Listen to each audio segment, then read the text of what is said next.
We are talking about smoothies today, one of my favorite subjects. So, as the blender girl, yes, I have spent a lot of time making thousands of smoothies. So, for those of you that have my cookbooks with Random House, the Blender Girl smoothies, and the Perfect Blend, they all contain smoothies. So, the Blender Girl cookbook and the Perfect Blend contain all kinds of recipes, not just smoothies, soups, salads, main meals, dressings, sauces, all kinds of things.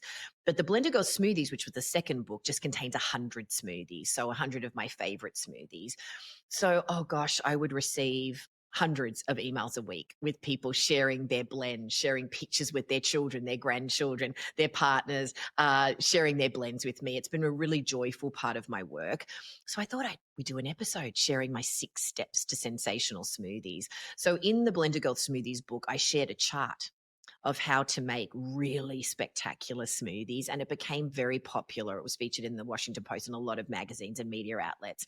And it's been really wonderful to see how people in our community have been using that to make really dimensional, well-balanced, nutritious smoothies. So what I love about smoothies is that they just level the playing field in the kitchen. Anybody can make an amazing smoothie with very little skills and even less time, right? So a basic smoothie contains 3, essential elements, right? A liquid, or you've got to have high water content fruits and vegetables that will blend into liquid, your base flavor or ingredients, and the chill factor, right? It's got to be frozen fruit or ice, chilled liquid. It's got to be, frosty, creamy, yummy, right?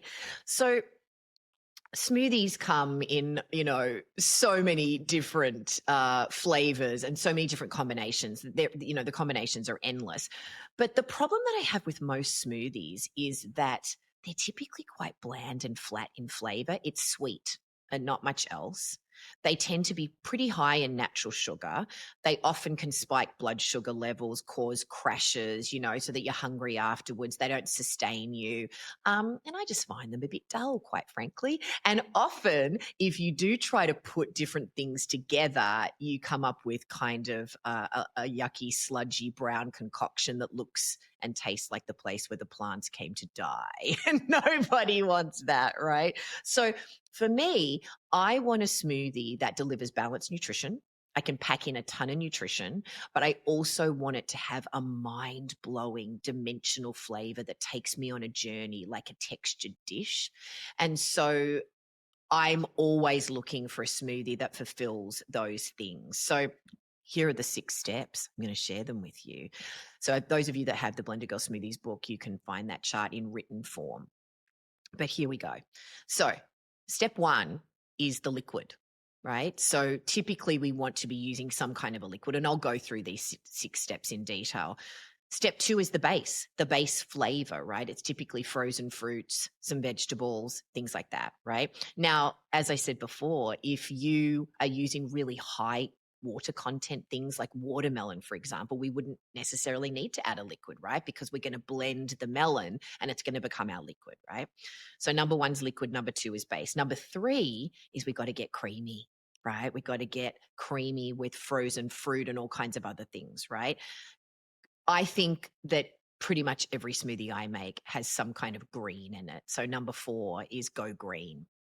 Then number 5 and number 6 is where we get into the really lovely territory of making smoothies that are really interesting. So step 5 is boosting. We want to boost the nutrition of our smoothies. And number 6 is we want to add the magic, which is adding that dimension of flavors, right?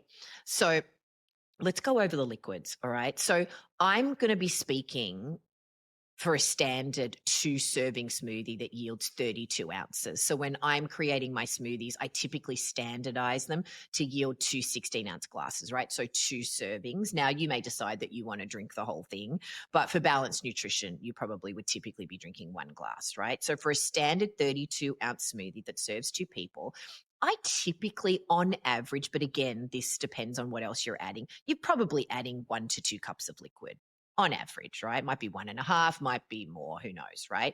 So it doesn't mean that you've only got to add one kind of a liquid, right? So it may be that you're using a little bit of melon, like I said, you're doing a little bit of that, and then you may want to add a little bit of almond milk, for example. You may have 2 cups of the same thing, right? So my go-to is always going to be filtered water, right? Why filtered water? Am I specifying that? Because if you don't filter your water, your body's got to do the filtering and it's got better things to do, right? So I'm always using high quality filtered water. You may want to use some fresh coconut water. It's really delicious in smoothies because coconut water, is kind of nature's Gatorade, right? It's got more electrolytes than most commercial sports drinks without all of the nasties, right? So it's just got all of this beautiful health promoting stuff in it, right? I'm not talking about the coconut water that you'd find in Tetra Packs in the shelf stable portion of the grocery store, right? So cracking open a young Thai coconut, but again, good, better, best, not perfect. Get the coconut water that you've got, right? Then we're going to go to our milks. Now, I don't personally consume dairy milk, but you may want to, right? But all of the smoothies that I create are vegan. So I'm using plant-based milk. So, mixing it up. I'm not using the same milk every single day, right? So unsweetened almond milk. You may do some boxed coconut milk, which is just diluted canned coconut milk, really, right? It's just got more water added to it. You may do a little bit of full fat canned coconut milk, but I wouldn't be adding it in the 1 to 2 cup range, right? It's just way too rich. It'll be quite sickly. And it's also a lot of saturated fat, right? So we want to moderate our consumption of coconut and saturated fats just to support better heart health, right? So when I talk about coconut milk in smoothies in huge quantities, I'm talking about boxed coconut milk. If you want to do accent flavors, then I'll use full fat canned coconut milk in smaller quantities, right? Now, I'm not a very big user of fruit juices in smoothies, but I will use them as a tool to maybe add a little bit of sweetness instead of adding sugar or added sugars. I may use it as an accent to kind of bring in a flavor note. So, for example, pomegranate juice, I may add a little bit of orange juice to something, right? I also use it sometimes as a way of pulling back a smoothie from, a sludgy brown color, for example, right? So I may add something purple. I may add a little bit of beet or something to bring it back into a purple note because, when you blend berries and leafy greens, it tends to turn brown, right? So there's different things that I would use fruit juices for, but I don't typically add them in huge quantities just because it just adds a lot of natural sugar, right? But you can, you add fresh apple juice, fresh orange juice, fresh pineapple juice, a little bit of grapefruit juice is really delicious. Tangerine juice, cranberry juice, with berries can be really beautiful. But don't discount teas, making tea and icing it to add to smoothies, right? So I'll often add some green tea and grapefruit's a really beautiful combination. Sometimes I'll add some black tea, some white tea, rooibos tea with orange and cranberries is an exquisite combination. Peppermint tea. Mint is a really beautiful flavor with things, right? Chamomile tea can be really beautiful with peach and certain fruits, apricot, things like that, right? Lemon and ginger teas, you might add your lemon and ginger that way and then add some fruits to it. Also, don't discount kefir, right? Milk kefirs, coconut water kefirs, kombucha can be added to smoothies in smaller quantities, right? It can fizz up, it can cause some frothing if you put it in huge amounts, but it could be an accent flavor where you may be, adding some probiotics, with your kefir and your fermented beverages, right? So that can be a really beautiful thing. But again, you may not be adding those things in at the 1 to 2 cup quantities, but just some things to think about, just to add some other flavors. But I'm a really big user of herbal tea in smoothies. It adds a really beautiful note and it's quite subtle.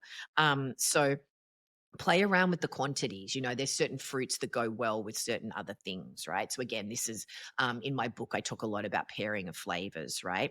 So let's move on to step 2. So step 2 is the base, right? So creating and choosing your base flavor, right? So typically, again, in a 32-ounce 2-serving smoothie, typically it's going to be about 2 cups of frozen fruit, right? Sometimes it's 3 cups. It just depends. Sometimes it's 1.5 cups and then you add some fresh fruit to it or something. So again, we're talking, in an average way here, right? Your base can be a single flavor. It could be a combination of several flavors, right? So my go-to base ingredients for smoothies are fresh fruits and vegetables, right? So melon, avocado, orange, apple, grapefruit, papaya, seedless grapes, red or green. There's so many different varieties, right? A little bit of pear. Sometimes I will add some cucumber. I'm very big on adding whole fresh limes that are peeled using the zest, stuff like that. I'll talk about that in a little bit. Um, Sometimes I will even add a whole lemon, not very often though, right? Sometimes I might do half. So you can add the flesh of these things to get the full nutritional value. Sometimes I will add beet to things with berries, right? I wouldn't use beet in huge quantities, but it's a great way to add more nutrition and get beets into people that might not like beets, right? In smaller ways, but adding other flavors to it, right? I love using coconut meat. I love using peaches, apricots, nectarines, stone fruits, right? Sometimes I'll do savory smoothies and I'll do tomatoes and bell peppers, celery. Sometimes I'll add fennel as an accent note. So that's how I will use fresh fruits and vegetables. In terms of frozen fruit, we know what the go-tos are, right? It's frozen strawberries, raspberries, blueberries, blackberries, cranberries, cherries, pineapple, mango, peaches, banana is a very common ingredient, right? So those are very, very common things that we would have, mango, things like that, right? So often I will also add leftover cooked vegetables. So I might add some, let me tell you, roasted or steamed pureed carrot is exquisite. And then maybe adding something else to that, right? Then adding a frozen element to that. Sometimes I will add roasted mashed sweet potato, right? Or pumpkin, right? Sometimes I will add canned mashed pumpkin or sweet potato, for example, if I'm doing like a pie in a glass smoothie or something like that, right? So just be thinking outside of the box of how you could be adding different things. Sometimes I typically mostly add raw beets to smoothies, but every once in a while I can handle a steamed beet, but it's typically more assertive in flavor. So I typically stick to raw. But again, I can pretty much make anything work. Like I've done events where I've asked participants to make the most disgusting tasting smoothie they possibly can, like actually dare to screw it up. And I will show you how we can bring it back into something that's really, really delicious, right? But typically what I'll say is a general rule with making smoothies, it's kind of like cooking with Goldilocks and the Three Bears, right? You keep adding and tweaking and tasting until you get it just right, right? And we don't really want to be pulling things back. You can add it, but you can't take it back would be what I would typically say with recipe development. With smoothies, I would say that I can always pull it back, right? And you get better at it, the more that you do it when you know some of these tips and tricks. And I'll talk about that in a little bit too. But those would be kind of like my go-to base ingredients, right? Sometimes avocado is the base, right? I'm going to talk about avocado being something I use to add the creamy element for step 3, which is get creamy and frosty, right? But sometimes I will add a whole avocado to a smoothie and that will be my base. And I might add a little bit of banana. Oof, let me tell you, there's a banana bread smoothie recipe in the Blender Girl Smoothies book that's literally avocado, banana, cinnamon, and it literally tastes like banana bread, but it's made with avocado. It's really interesting. There's just a beautiful alchemy that's created between those two ingredients. It's kind of like when I discovered the combination of frozen or fresh strawberries and red bell pepper together. Oh, it is so mind-blowing, this dimension of flavor that you cannot get any other way. And then to that, I'll hook on the sweetness and the slight spiciness with maybe a pinch of cayenne pepper, and then we get really dimensional from there, right? And it's got this beautiful middle note that hooks on to the back end kick, and oof, this is where you get that really nuanced flavor, by blending ingredients together. And again, you learn these things by playing and giving it a go and taking risks, and trying different things. And I always add things in small quantities, taste it. Ooh, okay, let me see if it can tolerate a bit more, like, so if I'm going to add, 2 cups of strawberries, maybe half of a red bell pepper, I mean, I can do a whole red bell pepper, but some people can't, right? And it's interesting for you to notice the difference in flavor. It's just a really fun process, right? Okay, so step 3 is get creamy, right? Get a creamy and frosty texture. We don't want to be chewing our way through a smoothie, right? We want it to have a really beautiful texture, right? To me, it's a non-negotiable element of a great smoothie, right? So sometimes, as I just said with the avocado, your base ingredient may deliver that creamy or frosty texture. So you may not need to add the creamy element, right? But if you don't have that element, this is what I typically do, right? So in terms of fresh fruit, I talked about avocado. Now, remember that avocado gets thicker the more you aerate it. So sometimes it might be that you only need an eighth of an avocado or a quarter, sometimes a half. Very rarely am I adding a whole avocado to a smoothie, but every once in a while, right. So just again, adding it. The most common go-to way to cream up a smoothie is with banana. And I love banana, don't get me wrong, love it, love it, love it. And I've put it in quite a number of my smoothie recipes, but I'm not always using banana every single day. Bananas are amazing. They're loaded with nutrients, potassium, all the things, right? But they are very high in natural sugar. And if you're listening to this thinking, well, in addition to that, I'm allergic to banana or I just don't like banana, right? This is going to be welcome information for you, right? Other things in terms of fresh fruit would be a little bit of fresh mango. It's got a really beautiful, beautiful buttery texture. You know, maybe you don't want a mango flavor, so you won't put a whole mango in, but maybe you put a little bit in, right? In terms of frozen fruit, frozen mango is very, very buttery and creamy, right? Frozen pineapple will do that a little bit, not as much. Frozen peaches, frozen berries, you know, just bringing in that beautiful, buttery, creamy kind of a note, right? Coconut, fresh coconut meat, not shredded coconut, because it could get quite mealy. And if you don't have a high speed blender, it's not going to bring in that element. But fresh coconut meat from a young Thai coconut, 1 tablespoon of creamed coconut or coconut butter. So you can get that in a block at an Asian grocery store or a health food store. You can also get it in jars. You know, sometimes it's sold as coconut mana or coconut butter, right? Remember what I talked about moderating your consumption of coconut. So my dietitians in Skinny 60, that's something that we've really been educating our community about the last 6 years about how coconut's an amazing food. It's full of lauric, capric, myristic, stearic acids. It's lethal to bacteria, viruses, fungi. However, and the medium to long chain triglycerides are definitely beneficial for health.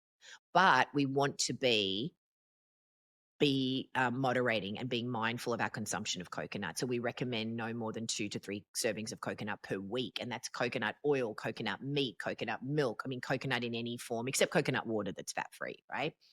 So just being mindful about getting in balanced nutrition and not relying on any one food every single day, right? So I'm going to say with coconut meat in a 32-ounce smoothie, it's probably on average, maybe a half a cup.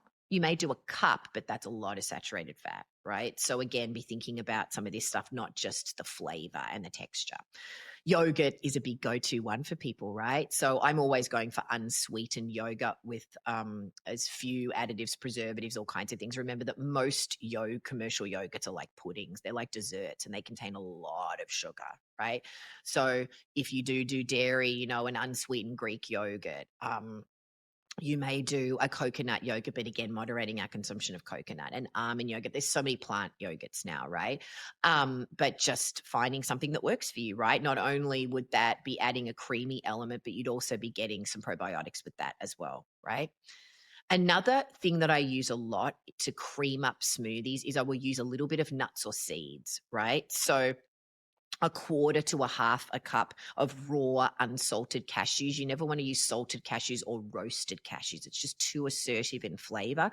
So raw unsalted cashews is a really, really great thing to do. They typically blend into a really creamy consistency in most blenders. However, what I'll say just from a health perspective is that cashews are acid forming and they can be fungus forming, right? So I wouldn't be using them every single day, right? But it's really great from a culinary perspective, right? You could use a little bit of blanched slivered almonds or just blanched almonds, but they tend to deliver a bit of a gritty texture in conventional blenders. Even in high-speed blenders, I wouldn't be using them in huge amounts, but you still could do a quarter to a half a cup, right? If you want to use a more alkaline-forming nut or seed, you don't want to be using cashews all the time, right? In terms of a creamy texture, chia, hemp, and flax, I wouldn't be relying on them for a creamy texture, right? They're possibly going to add a little bit of grit, particularly in a conventional blender. I'd be more adding those when we talk about step 5 and 6, adding the magic, you know, and boosting the nutrition and that kind of stuff, right? A really great thing to have on hand is flavored ice. So when you're going to go away on a holiday or something and you've got a little bit of milk left in your fridge and like, what do I do with that? Freeze it, pour it into ice cube trays and freeze it and just leave it for when you come home. That's what I would consider creamy flavored ice, right? So pouring your almond milk into an ice cube tray, popping a couple of those into a smoothie is just a quick, easy way to add a frosty element, a creamy element, that kind of stuff, right? Nut butters is another thing that I will use quite a bit, where I will add 1 to 2 tablespoons of almond butter, cashew butter, macadamia butter, sun butter for those of you that want to go nut free. Hazelnut butter can add an accent flavor and a creaminess. Pecan butter, walnut butter, for those of you that eat peanut butter. Peanut butter is not typically one of my go-tos just because it is acid forming. They contain aflatoxins, carcinogens. Peanuts are so delicious and peanut butter is yum, yum, yum. If there was an hour left on earth, I would spend some of it eating peanut butter, but not on a daily basis, right? It doesn't support better health, but it sure is delicious. And, some berries with some peanut butter in a smoothie, yum, yum, yum. Banana and peanut butter, yum, yum, yum. I mean, from a culinary perspective, I could talk about what great combinations we could do with peanut butter, but from a health promoting perspective, my dietitians and we don't recommend consuming peanuts every single day or every single week, right? It's more of a fun food that you eat when you want some joy, right? And I know that it's a very high on the allergen list, so you may be listening going, well, we don't do peanuts in our house anyway, right? Sometimes, every once in a while, for people that can't eat nuts, that can't eat certain foods or whatever, I might use a little bit of tofu. A little bit of organic silken tofu can cream up a smoothie, but that can be a problem for people that that it's typically it can often be a trigger food for women going through menopause. So just be mindful of that. You may be going soy free. You may not want to be taking in those extra phytoestrogens and stuff like that. So, but I'm just offering it as an option. Sometimes it causes a little bit of digestive gas and bloating when you combine it with fruit, right? So that may be something you just may want to monitor and go, is this smoothie making me really gassy and bloated? Okay, what might that be? It might be the combination. It might be that you're eating too much fruit in one sitting. It might be one of the ingredients or that kind of thing, right?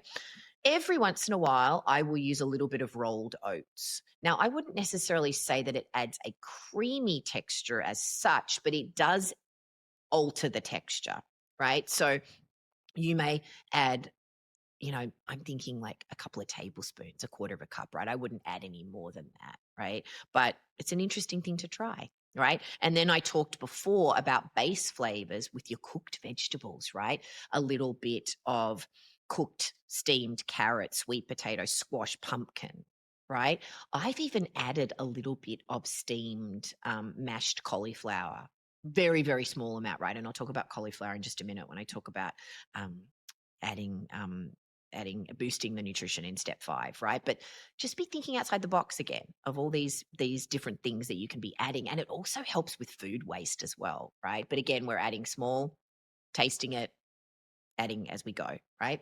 Okay, so step 4 is go green, right? So I've got a guide for adding leafy greens in the Blender Girl Smoothies book. There's also an ultimate guide for making green smoothies, which is a free PDF on the Blender Girl website. So you could definitely download that as well. There's a post about it. I'll add that in the show notes as well. So go green, step 4, is just maximizing the nutrition of your blends, right? And for me, I'm always making sure I'm eating lots of green foods every day, and adding greens to a smoothie is one of the easiest, most delicious ways to get more greens into your diet, right? So here are my go-to greens. I classify greens in mild flavor, medium, strong flavor, and then I put herbs in with greens as well, right? Because they do contain chlorophyll as well, right? But we'll talk more about herbs in a different way when we go to steps 5 and 6, right? But so with greens, again, we're talking about a 2-serving 32-ounce smoothie. I find that most blends can tolerate 1 to 2 cups of baby spinach.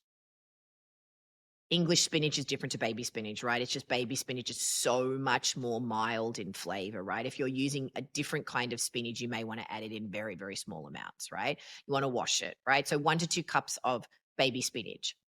Another mild green would be romaine lettuce, right? Now, romaine lettuce, remember, it helps to induce sleep, helps to relax you. So you may not want to be adding romaine, just be noticing how that affects your body, right? But you can add romaine. Now I'll tell you one of the greatest kept secrets in the smoothie making world is radish greens, the tops of red radishes. We typically throw them away, right? They contain more nutrients than the roots, right? But they do carry a lot of grit. So if you love red radishes, chop off the greens, then you got to use them straight away, right? Then you want to just soak them a little bit of water, get rid of the dirt and the grit, throw them in a smoothie. Such a great way to boost the nutrition, reduce food waste. It's just fantastic. They've got a slight spicy flavor, just very, very slight when you stick them in your mouth, and you may go, oh, no way, that's never going in a smoothie, right? But it works. Yeah. So again, just try it in small amounts and see what happens, right? So they're the mild greens: spinach, romaine, radish greens. Then the medium greens are a half a cup to a cup in a 32-ounce smoothie of Swiss chard. I wouldn't do any more than a cup. Then it gets a little bit murky, a little bit earthy. So start with a half a cup and just taste it, right? And then maybe just add a tiny bit more. Just again, you can add it, but you can't take it back, right? Baby bok choy, not mature bok choy or pak choy.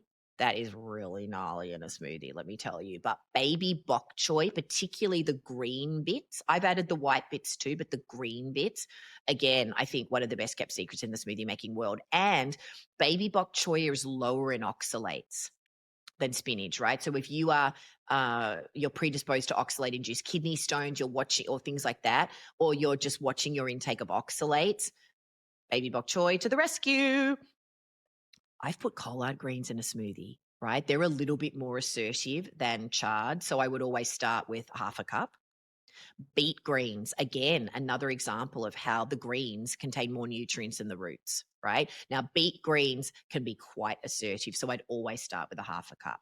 Right. So in the Blender Girl Smoothies book, I'm using all of these greens in different ways. So it's a great way to use the recipes as a way to illustrate and try things where you know that I've taste tested it and it's already delicious, right? And you don't have to worry about wasting your ingredients, right? And then you can go, oh yeah, I remember how she used that in that quantity and it really worked. I'm going to try it with my own blend, right? So I think that that's the way that we use cookbooks and recipes, not just to make delicious things, but also to teach us techniques and strategies for then formulating and riffing and creating our own blends, right?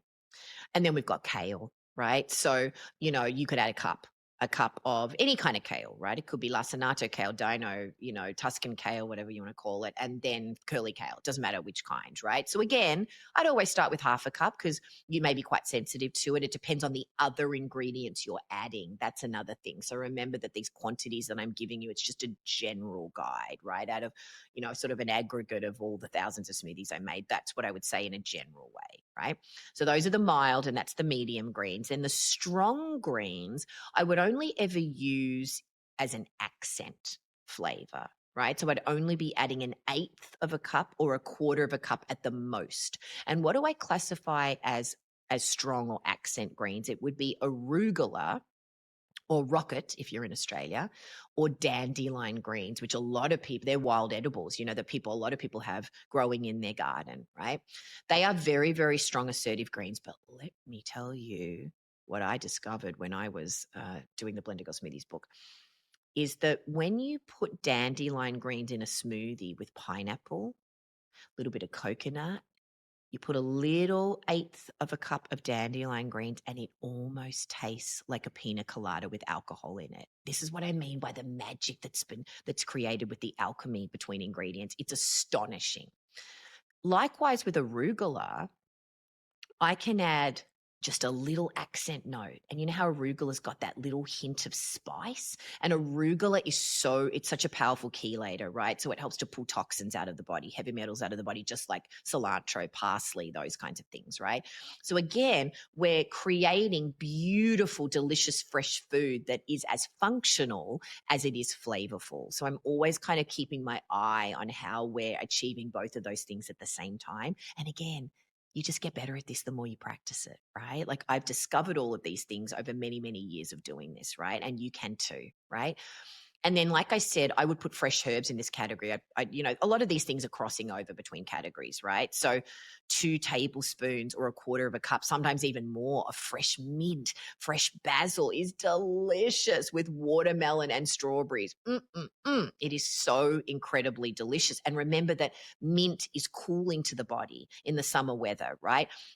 Basil, helps to relax your central nervous system, right? Flat leaf parsley, never curly parsley. I mean, those of you that are in my community know that I think curly parsley should be outlawed. I think it's the most disgusting thing. I would never even put it as a garnish on anything. I'm always using flat leaf continental Italian parsley, right? It comes in different names. Typically it's flat leaf is what they call it, right? Again, parsley and cilantro, they're accent flavors, right? So we're never going to be adding them in huge amounts. But let me tell you, the most famous smoothie that has been featured in so many places. It's at our restaurant in Kansas City, Enjoy Pure Food and Drink. People love it. Is the taste like ice cream kale shake, right? It has been featured in so many places. It's the smoothie that I get the most emails about, and it is the number one most visited recipe on the Blender Girl website.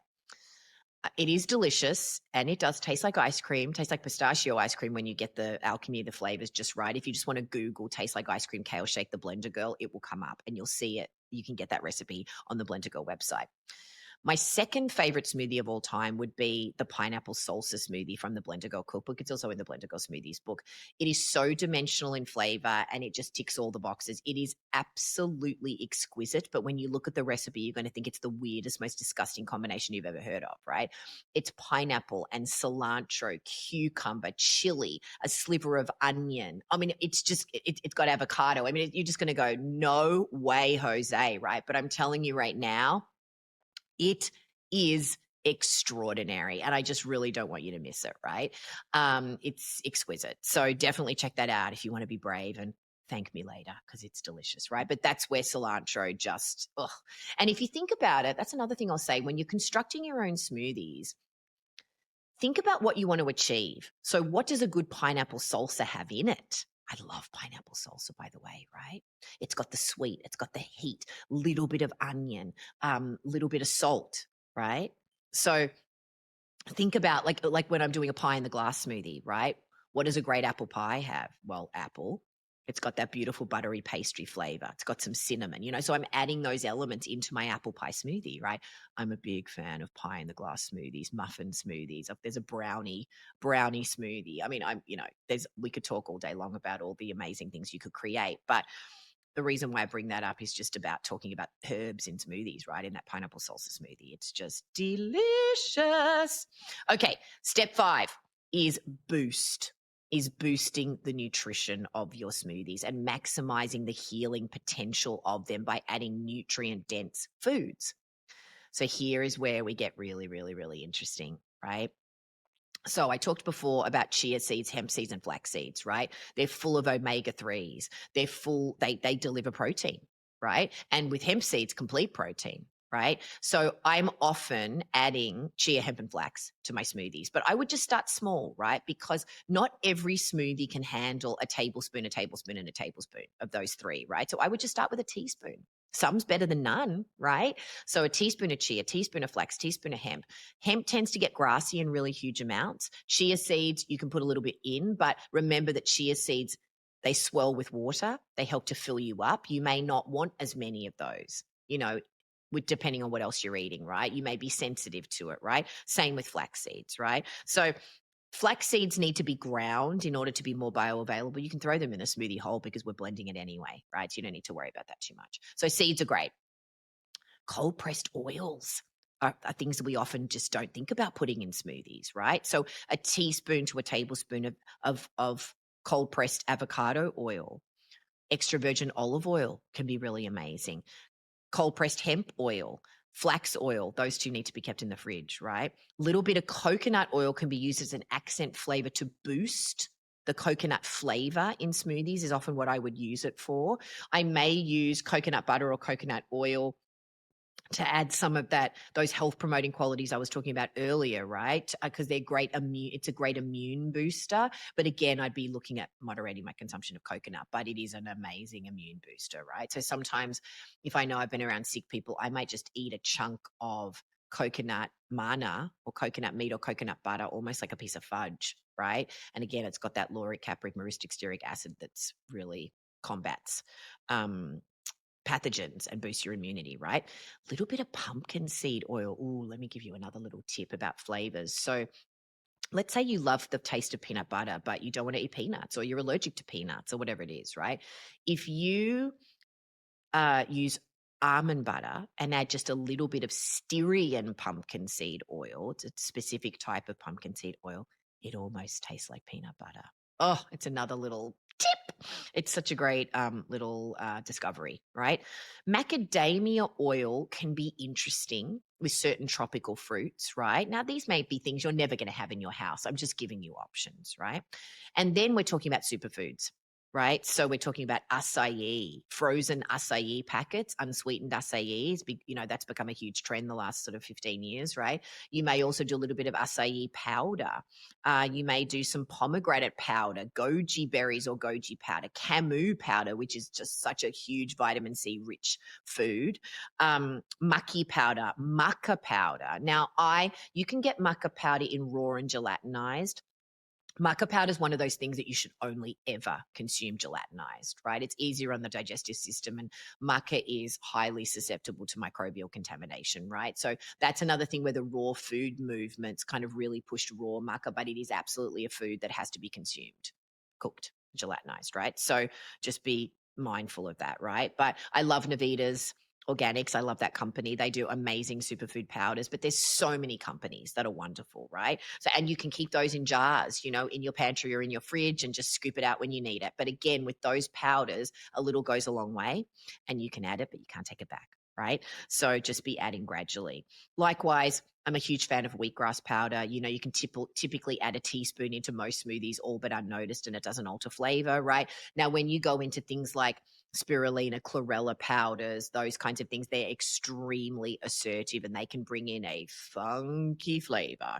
So if you want to add those, you'd be literally starting at a pinch to an eighth of a teaspoon and adding to taste, right? But hey, that can be really powerful. Now, in recent years, I've really moved away from dried spirulina and chlorella and moved to fresh spirulina, which is, oh God, incredible. I can literally eat it out of a nut butter jar, like nut butter. It's so great, right? But it's quite hard to get. It's quite hard to ship. A lot of companies are really struggling with how they keep up with production. So it sort of trended for a while. And at the moment, it's just a bit more challenging, but I'll still throw it out there because hopefully I'm hoping that a company will figure it out, right? So frozen vegetables. Ooh, let me talk about one of the other amazing secrets of the smoothie making world. So our taste buds are temperature sensitive. We can't taste the full dimension of flavors at extremely hot or extremely cold temperatures. So we'll talk about soup as an example. So we would never add salt to our soup, maybe add a little bit of lemon to brighten the flavors when the soup is boiling hot, because our mouth just can't get around the full spectrum of flavors. And I don't know if this has ever happened to you where you'll add some salt or maybe add some vinegar or some kind of an acid, lemon juice, and then the soup will cool and you'll go, oh God, that's just way too salty or it's way too lemony. It's because you've just got to let the soup cool. Just let it cool or get warm, right? Where your mouth can get around that full spectrum of flavors. Likewise, when you make smoothies really, really cold, you also can't taste the full dimension of flavors. So that phenomenon works for us with pungent ingredients like beets or beet greens, for example. And that's where you can add frozen raw vegetables to a smoothie and you cannot taste them. So I'll give you an example. I cannot stand raw broccoli or raw cauliflower. I am never pulling raw broccoli or cauliflower off a crudité platter in my life. Like, I just think it should be outlawed. But do I love it cooked? Ooh, can't get enough. And I've got a raw broccoli salad that you can find on the Blender Girl website. You smother it in a creamy dressing with nuts and seeds, and it is just incredible. And my favorite way to eat raw broccoli if I want to actually taste it, right? But this is a great tip for veggie phobic adults and children who don't want to eat vegetables, right? You can sneak them into a smoothie unnoticed, right? So you can add a quarter to a half a cup of raw, has to be raw, not cooked, raw frozen broccoli or cauliflower, and you cannot taste it. Just try it. Thank me later. I'm telling you, it's just the greatest tip ever. Another thing that I will do to just boost the nutrition is that instead of adding ice, I will add raw frozen zucchini. It is completely innocuous in flavor. You can add it to any smoothie and it doesn't alter the flavor. Now, why? Typically, if I want to be really versatile, I will peel the zucchini because then it's white and it doesn't alter the flavor. If I leave the peel on, it will potentially turn the color a green or a murky color. Now, if you don't care about that, you're better to not peel the zucchini because so much of the nutrients of fruits and vegetables is on the skins or just beneath, right? So just adding that caveat about frozen zucchini. But again, I've always got frozen zucchini in my freezer. It's just incredible. The other thing that I will often do in terms of boosting for step 5 is that I'll break open a probiotic capsule, or I will stir in, I'll not stir in, I'll put in, a teaspoon of probiotic powder or a quarter of a teaspoon or a half a teaspoon, whatever you want to do, right? But that's just another way to add probiotics, right? It's just so incredible. So many great tips there, right? So step 6 is add the magic, and this is about the flavor. Oof, like I talked about those really beautiful nuanced smoothies that take you on a journey like a textured dish. So I want to have a front end flavor, and then I want it the bouquet to open and develop in my mouth in the middle. The middle's the hardest thing to get, and I'll teach you that in just a minute. And then you've got that back end kick or surprise. Back end's typically spice. Not always, but often it is, right? So typically front end is savory or sweet. Middle is some kind of, maybe could be a herb, could be a spice, could be just the alchemy, the ingredients, like I talked about with the strawberries and the bell pepper. And then the back end kick, ginger, cayenne pepper, chili, might be a lingering note of some kind from the base flavor, could be an accent, could be a fresh herb, could be a lot of things, right? Depends on the blend. So adding a touch of magic. It's not just about the flavor, it could also be about the nutrition. Like I said, a lot of these things cross over all these categories, but this is actually my favorite bit to teach you, because this is where you really make the difference with your smoothies, right? So spices. I've got a very, very deep spice cabinet, right? So a pinch to an eighth of a teaspoon of little bit of cloves. Cloves are bully spices. They don't like to play well with others, right? So you're always adding just a pinch, right? Because otherwise it could overtake the whole thing, right? Cardamom is another bully spice, right? Exquisite spice, but a little goes a long way, right? Cayenne pepper, always starting with a pinch, which I would classify as a 16th of a teaspoon, sometimes an eighth of a teaspoon. Very rarely am I adding any more than that, right? Or it just overtakes the whole thing, right? It's kind of like adding too much chili to your dish, and all you can taste is spice and you can't taste anything else because your taste buds are burnt off, right? Often I'll do red pepper flakes to an eighth, sometimes a quarter, but I always start with a pinch. Little bit of turmeric, but then we got to add a little bit of black pepper. Remember that the curcumin in the turmeric becomes more bioavailable when it's mixed with the piperine and black pepper, right? So always adding a pinch of black pepper if we're adding turmeric to anything, just to get the most bang for our buck with the nutrition. Yellow curry powder. I know it sounds weird, but if you've got the Blender Girl Smoothies book, just look up that tropical curry smoothie because it's the bomb diggity, right? And again, really helps to warm up the body. So these spices are warming, so it offsets the thermal temperature of the coolness of the fruit, which can be, make you feel cold and damp in the winter months. So these spices not only add beautiful flavor, but again, from a medicinal perspective, from a health perspective, we're getting all of that good stuff as well, right? So then a quarter of a teaspoon to a teaspoon, sometimes more, right, of ground cinnamon. Nutmeg, I've never added a whole teaspoon of nutmeg, right? Then it gets kind of funky, right?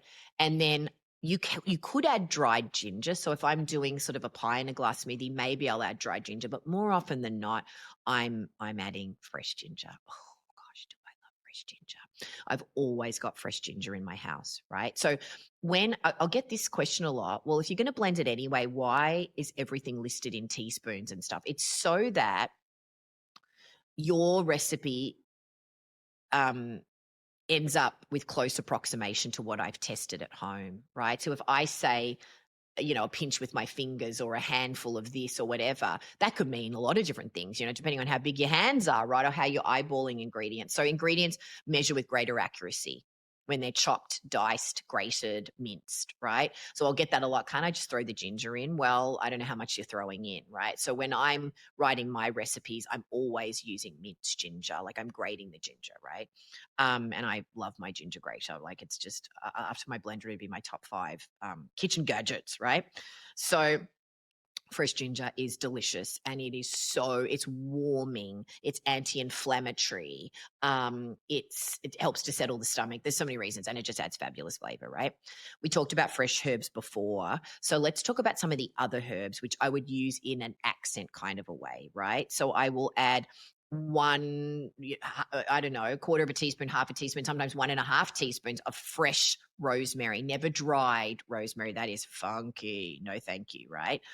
I might also add a little bit of parsley and cilantro, like I talked about in step 5.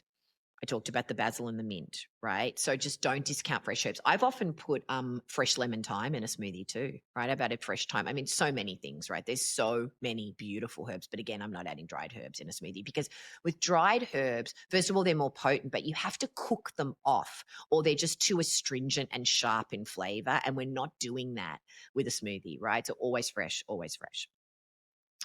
Here's my really big tip with the magic is citrus zest. So I love a little pinch, sometimes more. Sometimes I'll add a quarter to a half to a whole teaspoon of zest, but it just depends on what the smoothie is, right? But I'm always starting really small. Lime zest, lemon zest, orange zest. Oh, it is just magic, right? Absolute magic in a smoothie. And I will often use it to add a lemony or a lime note or an orange note. But sometimes it's just to lift the flavors a little bit. So I might just add a pinch, and a pinch is enough. I might do a blend of lemon or lime zest and juice. Just depends, right? The reason why I'm not putting a whole lemon or a whole lime in is that we don't want the pit that can turn it quite bitter, right? So I will take the time to grate the zest, then I'll peel the skin off, and then I might add the flesh or little bits of the flesh, for example, right? But there's a reason why we don't stick the whole thing in, right? It'll just get quite bitter and funky again, right? Another magic flavor is chocolate. Big lover of some raw cacao powder if I want a chocolate element, right? Now, chocolate might be an accent flavor, right? Like, let's say I'm doing like a red velvet cake smoothie, right? I don't want it to be super chocolatey, but it needs a chocolate element, but I'm balancing it with some beets, for example. I might do some berries. You know what I mean? I'm kind of like mixing things together, right? But I love raw cacao powder because it's the most nutrient dense form of chocolate. It's raw. It's got a lot of antioxidants, all that kind of stuff. But you could do unsweetened cocoa powder, which is the same plant. It's just been cooked, right? So that's another beautiful thing. Don't discount natural extracts that you would use for baking and other kinds of dessert recipes and things, right? So an eighth, sometimes I'll do a teaspoon of vanilla, but remember vanilla can also get a little bit sharp when it's in huge amounts and it's raw, right? So I'll always start really small, right? Most often it's an eighth to a quarter of a teaspoon. Every once in a while it's a half, right? Depending on what the recipe is. A little bit of tiny little splash of almond extract to boost get in that marzipan flavor, maybe in a dessert, right? That can be quite yummy with rooibos tea, for example, right? A little tiny splash of peppermint extract, gosh, that can really go to the back of your throat in huge quantities. So you're always going to start with a very, very, very, very, very small amount. The other things I like to do is use a little bit of Middle Eastern flavors, right? So I might use a little splash, little eighth of a teaspoon. Every once in a while, it might be more of pure rose water, not rose syrup, but pure rose water or orange blossom water. Every once in a while, I might add just a tiny bit of pomegranate molasses or something like that, right? There's just so many incredible things you can add again, right? I would put sweeteners in the category of add the magic. I typically don't like to add a lot of added sugars to smoothies, but every once in a while you just have to, and it just can be a very small amount. You could use a small amount. You could use fruit juice concentrate. You could add a fresh date, a pitted date into a smoothie is something that I will do a lot. You could use just a splash of maple syrup in a pie in a glass smoothie. That's just for fun, right? I wouldn't do that every day from a health perspective, but it can be amazing, right? Coconut nectar, yacon syrup. Some people will even use lucuma powder, a superfood powder, right, to add a touch of sweetness, right? You don't want to use that in huge amounts. A, it's expensive, and B, it just then brings in a bit of a funky note, right? So yeah, that's where I would put sweeteners. I don't typically add them a lot, but you will see in some of my recipes, particularly the dessert in a glass fun kind of smoothies, I will absolutely use those things from time to time. And then an absolute non-negotiable in every single smoothie I make for a touch of magic is a pinch of salt, a pinch of high quality salt, right? So I love Celtic sea salt. You know that I've interviewed the CEO, Selena DeLongre, on the podcast months ago now. So check out that episode because it's a great episode on the health benefits of salt, and her personal story is really quite fascinating. But any high quality salt, there's lots of great quality salt, right? But I'm not talking about the iodized, heavily processed salt you get at the grocery store for 99 cents, right? The reason why we add salt is it helps to offset salt is alkaline forming. It helps to offset the acidic effects of sugars, right, in the fruits and vegetables. But more importantly, well, I don't know if it's more importantly, but the other reason is that it's the holy trinity of flavors in any recipe, right? It's the salt, the sweet, the acid, right? We've got to have those three elements in any beautiful dish, right, to balance the flavors. It's the holy trinity of flavors, right? So adding a pinch of salt lifts the flavor. It brings out the flavor in fruits and vegetables, not just textured dishes and cooked dishes and salads or whatever you're making, but smoothies. So it might seem counterintuitive to you, but try your smoothie without it, then try it with it. It's different. So it's just something I always do, right? If you're worried about your sodium intake, I'd be watching the sodium intake and other things that you're doing, right? A pinch is not going to, make that much of a difference, right? So I hope that you can use some of these tips to make really delicious smoothies for yourself. I love definitely leave a review, put a post in the Facebook group about how some of these things are panning out for you, right? And some of the great creations that you've come up with. Another thing that I just want to say about smoothies is that we don't want to be gulping them. Like that's what I see a lot of people doing is just, swishing them down, in 2 seconds, right? So there is that adage of chewing your liquids. So we're always masticating and chewing our solid food really well because all food has to be liquefied in the body in order to be digested properly. So there's that adage of chew your liquids and eat your solids, right? So the converse is true for liquids, right? So yes, they're pre-digested, but remember that the first phase of digestion begins in the mouth. And so with smoothies, we're typically including quite a lot of carbohydrates, right? So the salivary amylase in in your saliva, they are the first. Well, first of all, you take the first bite with your eyes, and then when you smell it, the digestive process has already begun, right? Then when you swish it around in your mouth, you're giving the amylase in your saliva, the salivary amylase, an opportunity to start breaking down those carbohydrates. If you bypass that first phase of digestion, that's where you're not going to digest the food properly. That's where you will potentially have even more gas and bloating. So I do get quite a lot of emails from people who will say, well, I just get really gassy and bloated when I consume smoothies. Well, like I said before, it may be that it's just too much natural sugar in one sitting. Could be the combination, could be that you're intolerant to a particular food. It could just simply be that you're drinking it too quickly, right? So we see this all the time in Skinny 60, in our 60-day reset. And when participants start implementing some of these strategies, it just changes everything. And also, obviously in our program, we're providing very well-balanced smoothies that include protein, fats, and carbohydrates, right? So just swish your smoothie slowly, swish every little sip in your mouth a little bit before you swallow it. Sip them slowly over the course of 30 to 60 minutes for better blood sugar regulation and better digestion, right? The other thing about smoothies is, remember, you can always pour them into popsicle molds and make them into popsicles, right? So one thing that I'm really hyper aware that I did not talk about in this episode is protein powder. So that's something that is lacking in a lot of smoothies. They're just too low in protein, right? Now you can add protein by adding nuts and seeds, by adding chia, hemp, and flaxseed. You're going to get some amino acids from fruits and vegetables, right? So why didn't I talk about protein powder? So I'm not a big fan of protein powder.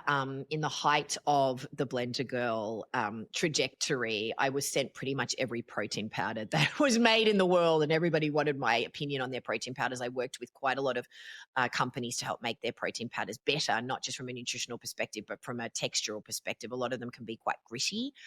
So this everything but the kitchen sink approach, which most protein powders market themselves under the banner of that, where more is more is better. Look at all the things you're going to get in this protein powder. Oh my goodness. And there's this laundry list of ingredients. So that approach to me just leads to digestive distress. First of all, and again, this is something we talk a lot about in Skinny 60, and it's a big part of our nutrition education with our dietitians, is that with protein, more is just more. You've got to be taking in the appropriate amount of protein for your needs, right? Which is determined on your weight and your activity levels and your health status, right? So everybody needs a different amount of protein. And also, your body can only absorb so much protein per meal or snack. So on average, for the average person, it's about 20, 25 grams of protein, maybe 30 grams at the most, right? So this kind of putting tons of scoops of protein powder, you may just be taking in way too much protein than you can actually absorb in a smoothie. And I just find that when you stick huge amounts of protein powder in a smoothie, it just completely overtakes the flavor. Even if the protein powder's got a nice flavor, which most of them don't, in my opinion, it's kind of got this weird aftertaste because a lot of them use sugar substitutes and stevia, and it's just got a really funky flavor. It's got way too much vanilla in it. So all you taste is protein powder. And I want to taste a full spectrum of flavors, right? So if you want to do protein powder, I would say add it in much, much, much smaller amounts so that you can create much more flavorful smoothies. The protein powders that I like are typically fermented. And I prefer to get my protein from whole foods, from nuts and seeds, right? Because remember that protein powders are made up of isolates, right? So if you do dairy, and you're doing omnivore protein powders, they're typically made from whey, which is the most damaging part of dairy and it's the hardest to digest, right? If you're going plant proteins, it's typically pea protein, rice protein, things like that, right? They typically don't digest well with fruits from a food combining perspective, and it causes a lot of digestive gas and bloating, right? The protein powders that I like I like hemp protein, right? Because hemp is a complete protein. It contains all essential amino acids that the body can't produce, but it can get quite grassy in huge amounts, right? It can really turn smoothies pretty funky, right? Remember that you could do a mixture of different things, right? You might do a tablespoon of protein powder if you want to do that, and then add some nuts and seeds, right? To be getting that protein in, right? So adding a nut butter, for example, would be a better way, but you don't have to do just one thing. You could do a little bit of something, and between all of that, you're getting to maybe 10 grams of protein or whatever it might be, right? So that's my philosophy about protein powder. Remember also, like I said about the isolates, it's not real food unless it is just ground nuts and seeds, right? And you can get Sprout Living makes just ground pumpkin seeds, just ground sunflower seeds. Well, you could just stick that in a smoothie, particularly if you've got a high-speed blender, right? But there are companies that do that. There's a lot of hemp protein on the market, right? And there are some high-quality protein powders for sure, right? But just be looking at that stuff, and just remember, per food labeling guidelines, there's a lot of things included in packaged products that do not need to be disclosed, because you've got to have a certain amount of something for it to legally be disclosed. So food producers know this, right? So they're sticking all kinds of stuff in their products that they never have to tell you about. So my personal philosophy about this is that more is just more, right? And it can disrupt and overwhelm the body and cause all kinds of digestive issues, right? And remember what happens if you cannot assimilate the protein in one sitting. What happens? It gets stored as fat, right? So it's not actually going to serve you. So just be thinking about that, with protein powder, right? We see this a lot with people that go to the gym a lot, they're bodybuilders, and they're just using a lot of fake food, right, to meet their protein needs. And I think there's other ways that you can do it. So hopefully you'll be able to use some of the strategies that I shared to create smoothies that deliver protein, contain healthy fats, right, from your avocado, your coconut, your nuts and seeds, whatever, and also delivers quality as what we would call efficient carbohydrates that help the body to run better, right? So you want to be creating smoothies that deliver balanced nutrition with protein, fats, and carbs and quality foods, and a variety of foods, not drinking the same smoothie every single day, right? You want to surprise your body and get in a variety of different things, and are also just mind-blowing in flavor so that you want to keep drinking them.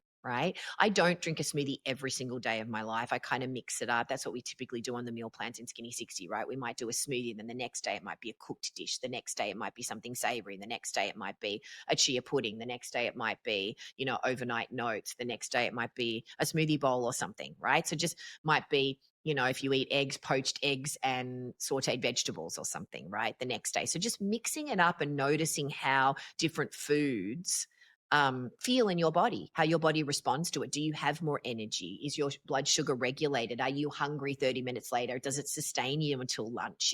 Just be noticing how different smoothies affect your body and different foods. All right. So I will put some links to some of the resources I talked about in the show notes. But again, please share with me by leaving a review and sharing in the Facebook group what resonated with you and what you found most helpful. But yeah, dust off that blender and make a really interesting smoothie. And yeah, email me through the Blender Girl website or through It Has to Be Me and share with me what you're making. I want to hear about your It Has to Be Me story. So head on over to ithastobeme.com/stories to share it in our free community. You can also join the conversations we're having about this episode and others. I'm Tess Masters. Join me next week and we'll dive inside another great story to help us go from dreaming to doing.